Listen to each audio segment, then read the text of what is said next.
Hi guys, welcome back to my channel. ಹಸಿ ಅವರೆಕಾಳಿಂದ ಪಲಾವ್ ಅಥವಾ ಬಾತ್ ಮಾಡೋದು ಹೇಗೆ ಅಂತ ನೋಡೋಣ ಬನ್ನಿ. ಅದಕ್ಕೆ 1 ಕಪ್ಪಷ್ಟು ಹಸಿ ಅವರೆಕಾಳನ್ನು ಬಿಡಿಸಿ ಇಟ್ಕೋಬೇಕು. ನಂತರ ಮಸಾಲೆಗೆ 1 ಕಪ್ಪಷ್ಟು ಕಾಯಿ, ಸ್ವಲ್ಪ ಬಿಳಿ ಎಳ್ಳು, ಈರುಳ್ಳಿ, ಹಸಿ ಶುಂಠಿ, ಬೆಳ್ಳುಳ್ಳಿ, ಟೊಮ್ಯಾಟೊ, ಕೊತ್ತಂಬರಿ ಸೊಪ್ಪು, ಸ್ಟಾರ್ ಮಗ್ಗು, ಚಕ್ಕೆ, ಪಲಾವ್ ಎಲೆ, ಕಲ್ಲು, ಲವಂಗ, ಜೀರಿಗೆ, ಜಾಯಿಕಾಯಿ ಮತ್ತು ಜಾಯಿಪತ್ರೆ ಹಾಕೊಂಡು ನುಣ್ಣಗೆ ರುಬ್ಕೋಬೇಕು. ನಂತರ ಒಗ್ಗರಣೆಗೆ ಸ್ವಲ್ಪ ಎಣ್ಣೆ, ಸಾಸಿವೆ, ಜೀರಿಗೆ, ಪಲಾವ್ ಎಲೆ, ಚಕ್ಕೆ, ಬೆಳ್ಳುಳ್ಳಿ, ಹಸಿಮೆಣಸಿನಕಾಯಿ, ಕರಿಬೇವು, ಈರುಳ್ಳಿ, ಟೊಮ್ಯಾಟೊ ಹಾಕ್ಕೊಂಡು ಫ್ರೈ ಮಾಡ್ಕೋಬೇಕು.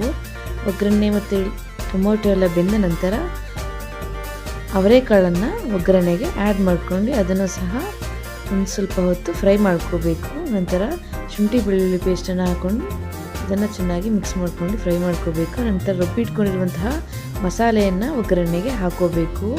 2.5 ಕಪ್ಪಷ್ಟು ನೀರನ್ನು ನಾನಿಲ್ಲಿ ಆ್ಯಡ್ ಮಾಡ್ಕೊಂಡಿದ್ದೀನಿ. ನಂತರ ರುಚಿಗೆ ತಕ್ಕಷ್ಟು ಉಪ್ಪು, 1 ಕಪ್ಪಷ್ಟು ಅಕ್ಕಿಯನ್ನು ನಾನಿಲ್ಲಿ ನೆನೆಸಿ ಇಟ್ಕೊಂಡಿದ್ದೀನಿ. ಪ್ಯಾನಲ್ಲಿ ಮಸಾಲೆ ಕುದಿದ ನಂತರ ಹಸಿ ವಾಸನೆ ಹೋದ ನಂತರ ಅಕ್ಕಿಯನ್ನು ಆ್ಯಡ್ ಮಾಡ್ಕೋಬೇಕು. ನಂತರ ಕೊತ್ತಂಬರಿ ಸೊಪ್ಪನ್ನು ಆ್ಯಡ್ ಮಾಡ್ಕೋಬೇಕು. ಇಷ್ಟನ್ನು ಆ್ಯಡ್ ಮಾಡಿ ಮಿಕ್ಸ್ ಮಾಡ್ಕೊಂಡು ಕುದಿದ ನಂತರ 2ರಿಂದ 3 ವಿಷಲಷ್ಟು ಬರ್ಸ್ಕೋಬೇಕು.